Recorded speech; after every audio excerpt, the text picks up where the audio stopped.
Good morning. It's so great to have you joining us today for this week's Real Life Kids lesson. First things first, let's worship.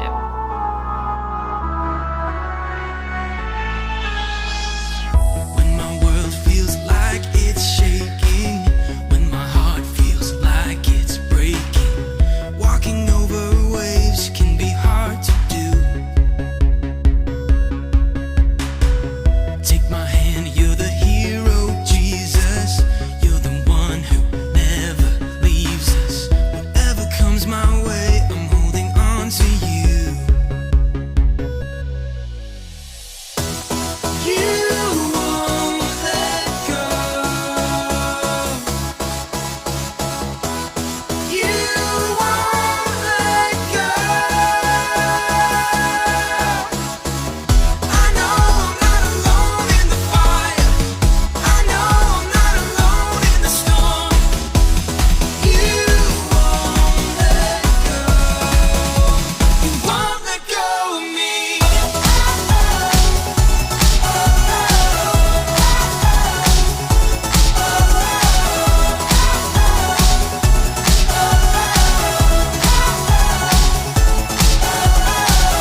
When the world around is changing, when my heart feels what I'm facing, standing in the flames can be hard to do.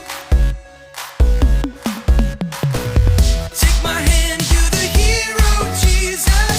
You're the one who never leaves us. Whatever comes my way, I'm holding on to you. You won't let go. You won't let go. I know I'm not alone in the fire. I know I'm not alone in the storm. You won't let go. You won't let go of me. You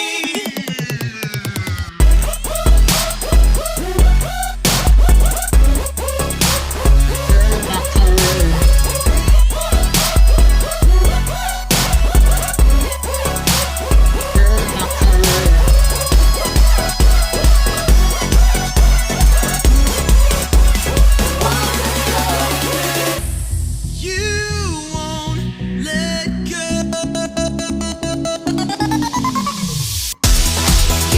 won't let go. You won't let go. I know I'm not alone in the fire. I know I'm not alone in the storm. You won't let go. You won't let go of me.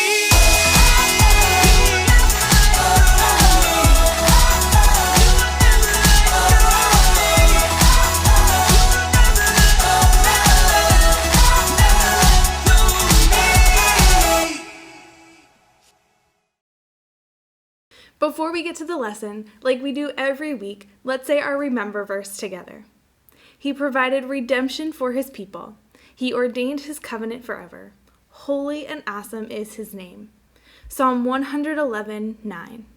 Today we are going to spend some time talking about our ponder point for today, which is God gives friends. The Bible has a lot to say about friendship. A good friend should be able to support you, and you should be able to count on them in good times and bad times.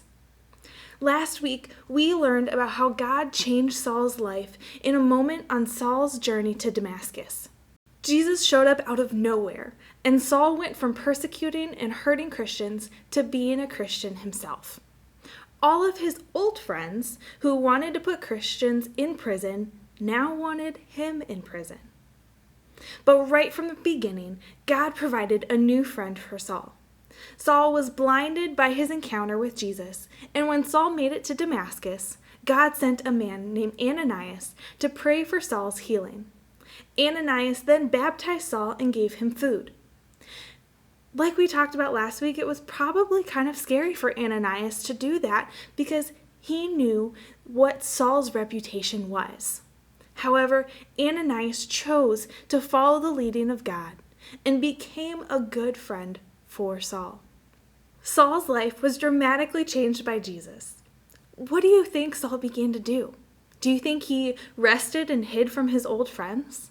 Let's read Acts 9, verse 20. At once he began to preach in the synagogues that Jesus is the Son of God. Saul wanted to make sure everyone knew the good news of Jesus. The Jews who were excited that Saul was coming to Damascus were now confused because he was no longer putting the Christians in prison. Let's read what happens in verse 22. Yet Saul grew more and more powerful and baffled the Jews living in Damascus by proving that Jesus is the Messiah. Do you think the Jews liked that Saul was now friends with the Christians? Probably not. No, they didn't, and they got really mad. In fact, some of them began to talk about killing Saul. Day and night they kept a close watch on the city gates so they could kill Saul if he tried to leave. The city was surrounded by a wall, and the gates were the entrances and exits. Saul was in trouble, but Christians came to Saul's rescue.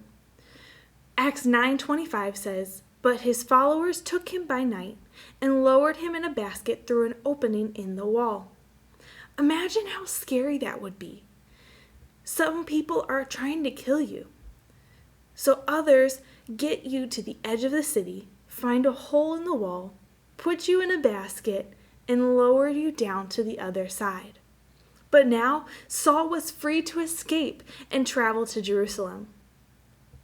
Saul had made some amazing friends in Damascus, but he had to leave them behind and travel to Jerusalem.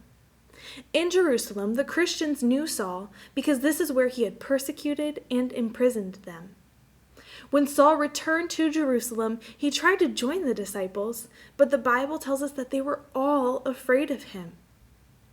There weren't phones back then, and traveling between cities took a really long time, so there was no simple way for the disciples in Damascus to tell the disciples in Jerusalem that Saul was a Christian that they could now trust.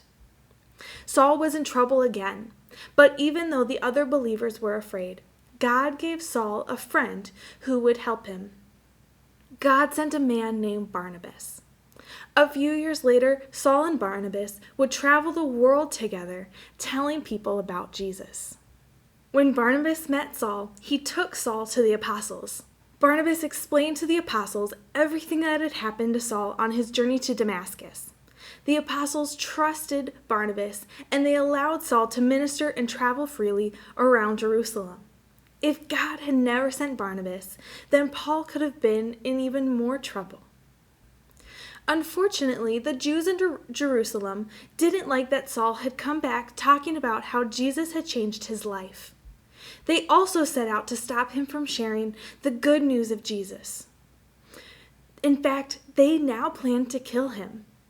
Saul was in trouble again, but now the apostles were good friends and they wanted to keep Saul safe, so they sent him to a place called Tarsus. We don't hear anything about Saul after this for quite some time.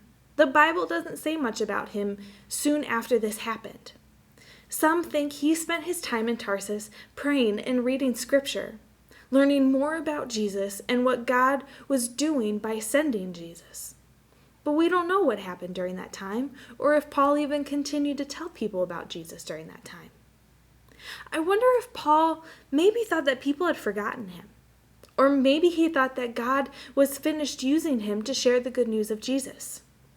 Like I said, we don't know how much time passed or what happened, and it could have been a few years of waiting. It could have been pretty lonely in Tarsus, but after all that time in Tarsus, someone remembered Saul. Barnabas. He had been sent to a place called Antioch to help a church there that was growing. When he arrived, he decided to go and get Saul to join him and help him in leading the church in Antioch. Saul and Barnabas became great friends, and they worked together to help spread the message of Jesus around the world. God gives us good friends too. Sometimes those friends change, but God never leaves us alone. Maybe you've been feeling alone. It's kind of easy to feel that way right now, especially since we've had to stay home so much. But I want to challenge you to think about the friends that you have from school, from church, or even in your own neighborhood.